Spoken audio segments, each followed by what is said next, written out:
I read where Napoleon Hill pointed out that the imagination is the most marvelous, miraculous, inconceivably powerful force that the world has ever known. And you know, the average individual uses the imagination, if they use it at all, against themselves. They imagine what they don't want. They imagine problems coming. Let's begin to use our imagination the way God meant it to be used.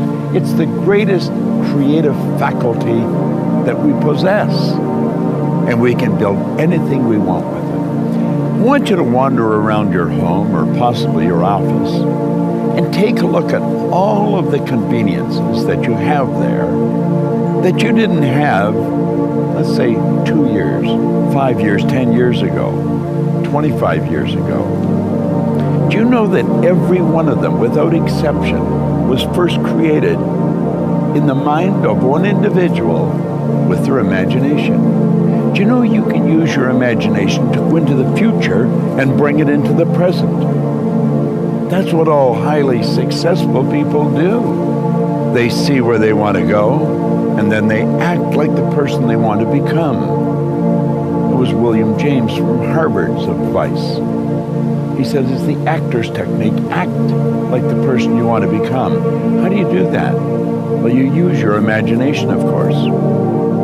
You see, it's a strange phenomena, but the greatest gift we've got is used very well up till the ages of 4 or possibly 5. The little child, we always wonder what's going on in their mind. They're using their imagination. They're building wonderful pictures in their mind. But then they get to school, and wham, like that, it comes to an abrupt halt. It's called not paying attention. Daydreaming. Well, what they were really doing was exercising a phenomenal mental faculty. You see, we can see, hear, smell, taste, touch. They're for our physical benefit. As long as we're living in a physical body and corresponding with the material world, we will use our sensory factors. But you know, I have a couple of little dogs at home that can hear, see, smell, taste, and touch. We've got higher faculties. You have perception, the will, memory, intuition, reason, and imagination. These marvelous tools. We can take our imagination and build an image in our mind of how we want to live. Block out what's going now. Don't let your present results have anything to do with this. Just what you want. And it's with your imagination that you will build it. Everything that we have, the camera that I'm speaking to right now, was first created in the mind of one individual. Think of how our world's changed. You see, we were gifted with these higher faculties.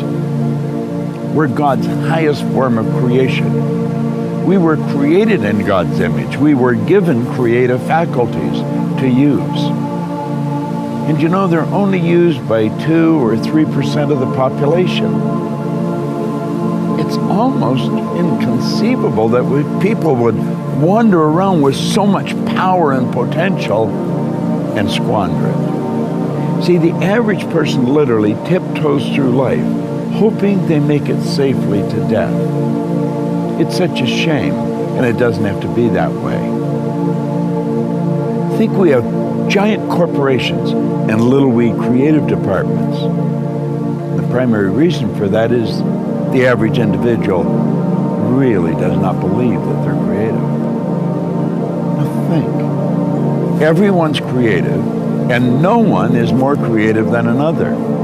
It's just that some have chosen to use their creative faculties to a greater degree than others. Imagination, your imagination. What do you want? How do you really want to live? Build the picture in your mind. There's a power that is flowing to and through you. creative, unadulterated power.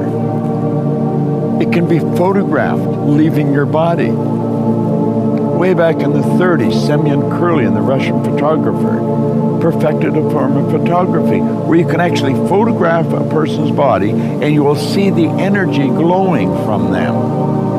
Well, that energy flows into your mind.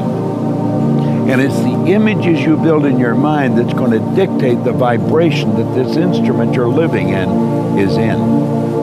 And the vibration on a conscious level is called feeling. Make certain that you exercise your imagination daily.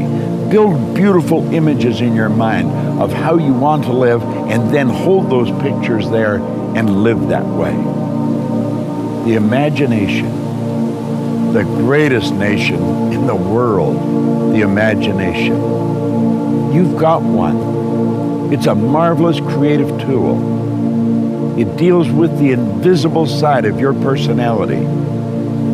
You see, no one will ever really see you. They'll only see your body, and they'll see you the great work that you do. Make certain that your work is great work. And if you keep your imagination alive, keep it active, you're going to have a phenomenal life. You know, life can get better every day, and it will get better every day through the proper use of your imagination. What a wonderful idea. Do you know that the law of attraction